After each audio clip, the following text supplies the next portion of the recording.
நம்மலாம் என்ன பண்ணுவோம்னாக்க tax audit ரிப்போர்ட்டும் ரிட்டர்னும் ரெண்டும் ஒன்று வந்து தனி கிடையாது. ரெண்டுமே ஒன்றா சேர்ந்தது. எப்போ டேக்ஸ் ஆடிட் ரிப்போர்ட் ஃபைல் பண்ணுறோமோ அதில் என்னெல்லாம் நம்ம கொடுக்குறோமோ அது அத்தனையும் ரிட்டர்ன் ஃபைல் பண்ணணும்.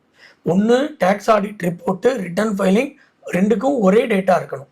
நீங்கள் அக்டோபர் மாதம் கொடுத்தீங்கன்னா நீங்கள் செப்டம்பருக்குள்ளே டேக்ஸ் ஆடிட் ரிப்போர்ட் ஃபைல் பண்ணுங்கள், அக்டோபர் மாதம் ரிட்டர்ன் ஃபைல் பண்ணுங்கள். அப்படிங்கிறப்ப யாருக்குமே அது வந்து அந்த கோஆர்டினேஷனே இருக்காது.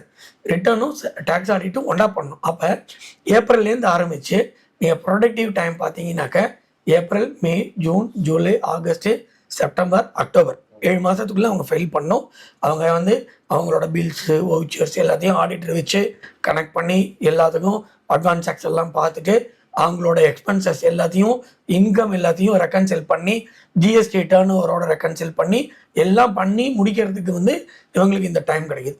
இப்போ என்ன ஆச்சுன்னா இந்த ஃபார்ம் நம்பர் 5, ஃபார்ம் நம்பர் 6 இது எப்போ ரிலீஸ் ஆகிருக்குன்னா ஆகஸ்ட் தான் ரிலீஸ் ஆகிருக்கு.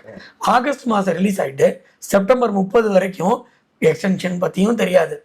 அண்ட் தென் எப்போ நம்ம பண்ண போகிறோம், எப்போ முடிக்க போகிறோம் எதுவுமே தெரியாமல் மக்கள் வந்து கஷ்டத்தில் தான் இருக்காங்க. ஆக்சுவலாக இது வந்து என்னைக்கு யூட்டிலிட்டி நீங்கள் ரிலீஸ் பண்ணுறீங்களோ அன்னிலேருந்து கரெக்டாக ஏப்ரல், மே, ஜூன், ஜூலை 120 நாள் டைம் கொடுங்க. அதே மாதிரி ஆகஸ்ட், செப்டம்பர், அக்டோபர் கரெக்டாக 7 மந்த்ஸ் டைம்.